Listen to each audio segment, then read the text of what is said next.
Very good evening, ladies and gentlemen. Well, this week has been hard for India's ecosystem, particularly startup ecosystem, and worse still, the glaring rot is still being exposed.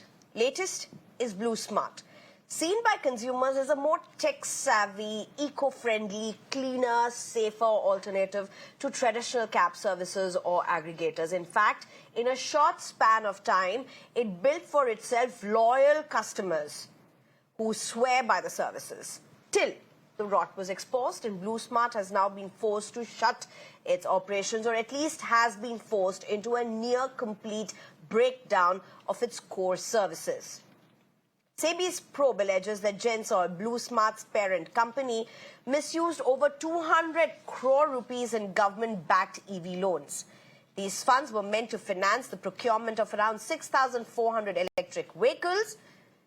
However, only around 4,704 EVs were delivered, while the rest of the money was allegedly spent on luxury purchases and unrelated expenses. Further, scrutiny revealed that Anmol Singh Jaggi had allegedly redirected 25.76 crore rupees from Gensol to personal accounts and affiliated entities. There was also a transfer made to a third unicorn, a startup founded by Ashneer Grover, which Ashneer Grover has told Mirror Now is a mere 0.5 crore rupee out of the 40 crore rupee fundraise. In fact, Ashneer Grover goes on to tell Mirror Now that Jaggi's shareholding is less than 0.2%, and he approached Mr. Grover to participate in his personal capacity in Third Unicorn's first raise. As a fellow founder, I extended him the courtesy. The capital invested by him is meaningless in larger scheme of things. A private limited company is not liable for the conduct of shareholder or doing diligence asserting their source of funds. It doesn't happen anywhere in the world, is what Mr. Grover has said. Well, there's more. It just doesn't stop at the money trail. Apparently, SEBI has found that Gensol misled the markets with false declarations, including with vague memorandums of understanding. As another startup company symbolic of successful disruption in the startup ecosystem pivots to becoming possibly a cautionary tale, despite the success stories from Indian startups that do boast of strong governance and transparency, is BluSmart's fall about one company or a collapse of a narrative? That's the question we are looking at. I'm being joined at this point by Rahul Bajaj, who's the CEO for Digital Darwin, Lloyd Mathias, who's a business executive and independent director, as well as Manish Bariyar, who's a political analyst. Thank you very much, all three of you, for joining me. Lloyd Mathias, let's just start with this first. I mean, it's been a tough week. Let's just look at a few weeks ago what the minister said, the messaging at what was supposed to be the celebration of startup, and many saw that chin up. They said it's a very direct messaging from a union minister, for that matter. And then look at what's happened over the last few days, particularly with BluSmart. Do you see this as an issue with BluSmart alone, or is it about a larger ecosystem as well? I think we have lost Lloyd Mathias, and we'll try and get him back. Mr. Darwin, good evening. Do you want to take this question? Sneha, is that for me? Yes, Mr. Darwin.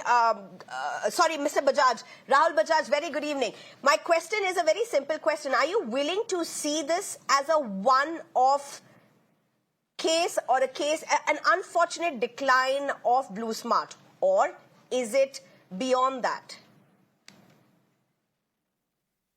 So financial misproprietary, Sneha, in startups, and we have seen that there have been certain different number of cases where a number of startups which were quite celebrated, very well funded, raised not only money, but also had good respect in the market, have fallen from the grace, right? You did show Byju's as one of them. BluSmart, I'm very sure that whosoever has used BluSmart's services would vouch for that the services have been much better than Uber and Ola per se. And people would have been wanting that BluSmart started services in other cities as well, where it was only present in 2 cities. So from an execution perspective, from a startup perspective, from an idea which was BluSmart, and it took the public transport by storm. That there is nothing wrong in that. Now, a financial mispropriety at the top is at an individual level, right? There can be a number of promoters who could be looking at that, and the problem is that at what level does the founder start looking at a startup which they started, which is more than a baby for a founder, when they start looking at that particular baby as someone else's, when they start looking at it from an investor's organization, and hence a mispropriety can be done, right? When they start separating themselves from their own started company, and that's when the greed comes in, and this is only a result of when you don't feel that this is your own organization anymore, and probably you can have that kind of a mispropriety No, done. you know what, Mr. Bajaj, what you're saying is about moral propriety, if they may. But startups and the way companies need to function has to be beyond just moral propriety, Lord Mathias. Everything It can't has to just be. stop at moral propriety. The point at which one person deviates to, financial embezzlement, and this is beyond that for that matter. It's a product that successfully disrupted the market, that very quickly earned loyal customers. It cannot be held to account just on the basis of moral propriety. It has to be something beyond that. Is that what's really missing? Thanks, Neha. I think the issue is larger. It's just beyond just lack of promoter integrity, which clearly this BluSmart issue seems to be highlighting. I think the issue is a slightly larger systemic failure. And I would say one of the big failures is actually the entire investor community. Now, I understand that BluSmart has been in the business willy-nilly for the last 4.5 years and has raised various rounds of funding, some by small individual investors, some through personal networks, but a significant amount through a reasonably large family offices and some professional investing groups. I think this really speaks of a complete lack of due diligence.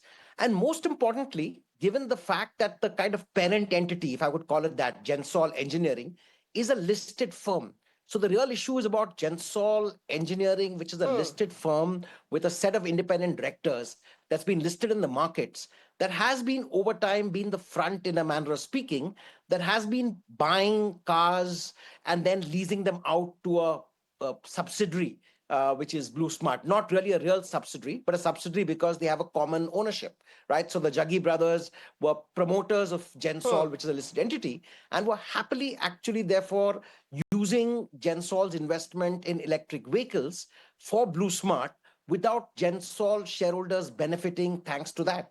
I think that's been a big lapse, and therefore it speaks very weak for the entire corporate governance structure in general, and specifically for the investors and the independent directors of these two entities. The extent of the conflict of interest, the extent of the related party transaction going unnoticed actually is a big, big lapse. And therefore is a larger concern given how a lot of Indian startups have really struggled with governance over the last 4 or 5 years. Byju's has been a classic case in point. One has heard of housing.com, and there are hosts of other issues. So I think this is a big, big red flag and a big concern when it comes to the celebrations that we've been having over startups in India. Manish Barria, do you want to take in at this point about the red flags that really emerged? Lloyd Mathias spoke about it. You know, just a few weeks ago, you had a very strong messaging from the Union Minister, Piyush Goyal, who did not mince his word. And let's face it, the startup ecosystem actually welcomed what the minister said. And then you've had series of collapses. You've had series of collapses. And these are not because the idea wasn't good. This was not because they did not find customers. This was not because they did not find funding. This was not because they did not have people who were willing to invest in them. It was beyond that. And is that where the government has failed to act? Good evening, Sneha ji, and to both my co-panelists. So I would say that it's all about human frailties. It's very difficult to really, keep such a strict check and balance that this doesn't happen. It happens globally, right? It happened in Enron in US and many other companies. I remember there was a some blood markers were there, Theranos or some that kind of a company in US. So with the best of strict regulations also, if a human being comes to that misappropriation of funds and impropriety, I think it becomes difficult. But I have two suggestions. I think we can take some example of US where SEC is very, very strict on heavy financial penalties on startups or all these promoters who go for misappropriation of funds. I think that's a bit of a deterrence we have seen in US, even in UK for that matter. And then they have a rule called SOX. That rule mandates CEOs and CFOs to regularly publish their financial statements. So that puts a lot of pressure on the promoters. Here, there is nothing of that sort. So there is some kind of a reform which is required. There's also a very good law for whistleblowers out there in US. They're almost 30 to 40% of the amount involved.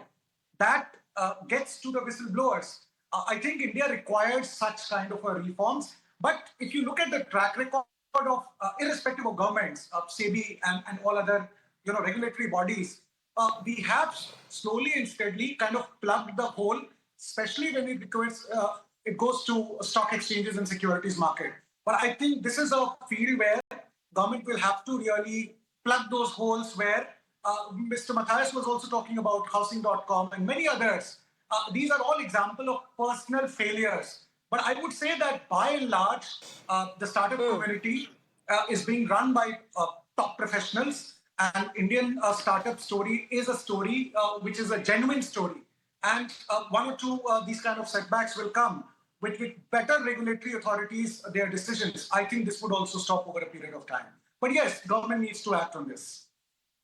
Let's just hold it for that at that thought. And you make an important point, and you say that India does have success stories. Of course it does. And let's face it, there are also startups which has very strong governance systems in place. Zerodha is one thing that comes directly to one's mind. And there are many others also that have very strong governance balances in place.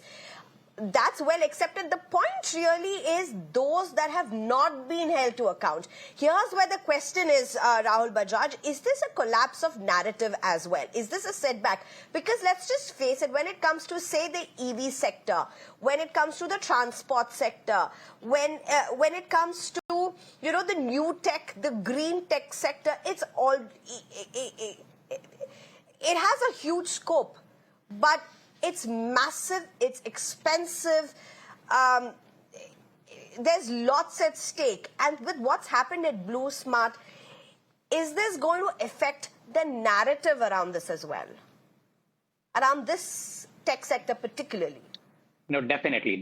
And more so when you brought in that point that Mr. Piyush Goyal, when he about investments in deep tech. And that's one of the pain areas that we've been saying, and we've been sending our recommendations to the government that deep tech needs heavy investments. EVs, green tech, and deep tech both, in fact, need heavy capital investments at the start, with the returns coming much later.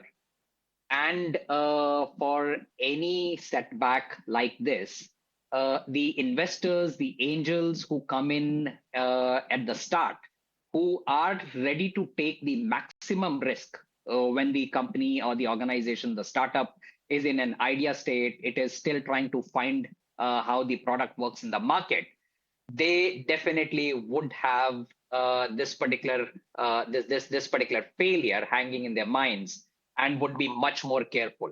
Whereas we are looking at people to take or the angels to take much more risk. So any of these particular incidents definitely is gonna have a negative impact on startups raising funds, especially for the for deep tech and green tech, where the incubation stage is much longer and the results come much later.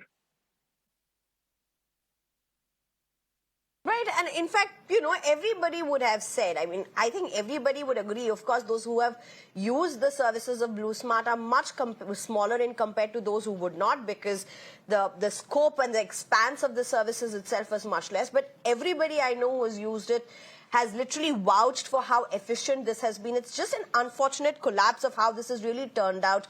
But Lloyd Mathias, here's where my question is. Manish Bariar said it's very hard to enforce strict measures of checks and balances. Let's just weigh in. He, of course, mentioned about some steps that US has taken for that matter, but let's just play it up. One, you do need a sense of autonomy when you are building a startup. And that's where you need to push back possibly greater, any sort of nosy people or nosy regulators or nosy government for that matter.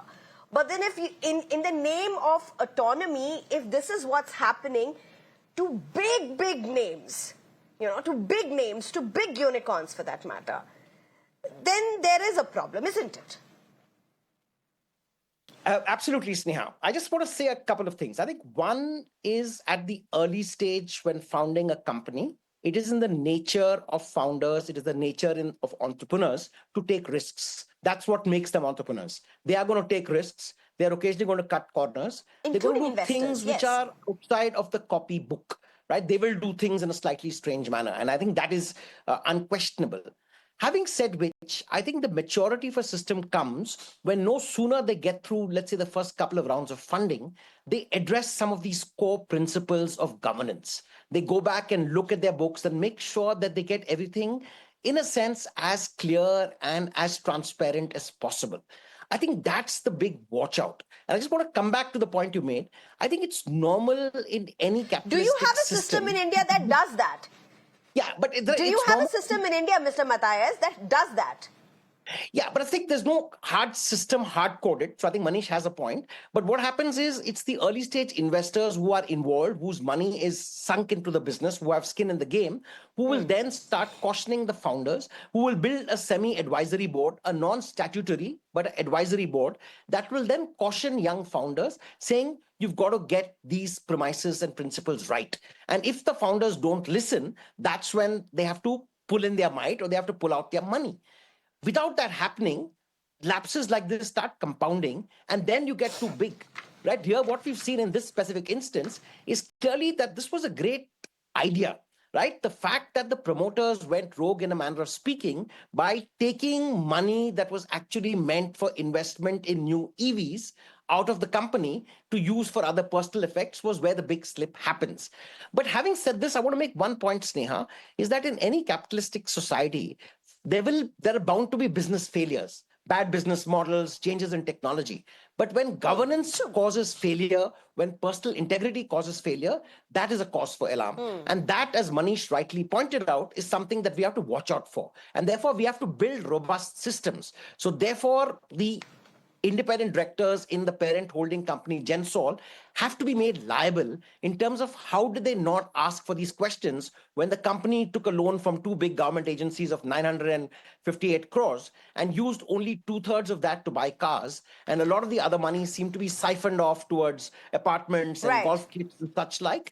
I think that's where there's been a complete lapse. And therefore, these people have to be made liable and have to be made responsible, not, of course, excluding the promoters who, in this case, themselves seem to have gone awry.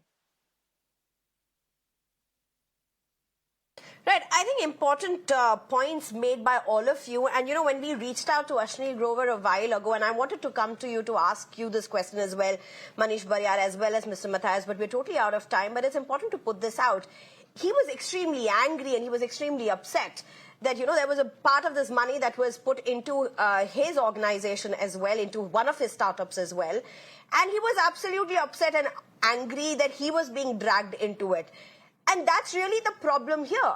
The problem is the collapse or a fall of one entity or one startup often can have ripple effects, even though they may be valid or not valid, logical or illogical, legal or illegal. That's a very different thing. But in terms of narratives, they hardly go down themselves. They take together, at least at the beginning point, several others that later on need to answer those questions. And that's why where each of our panelists said that strong mechanisms and robust watchdog is a hugely important point. Manish Bariyar, I don't even have more than 5 seconds. If you can make your point in that, go ahead. I don't have more time.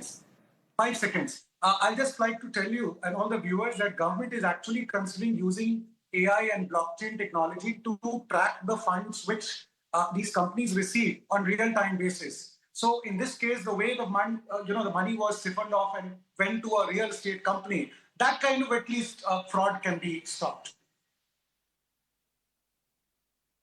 All right. Okay. Let's just leave it at that. Thank you very much for your big points. Rahul Bajaj, Lloyd Mathias, as well as Manish Bariyar. Thank you very much for your time.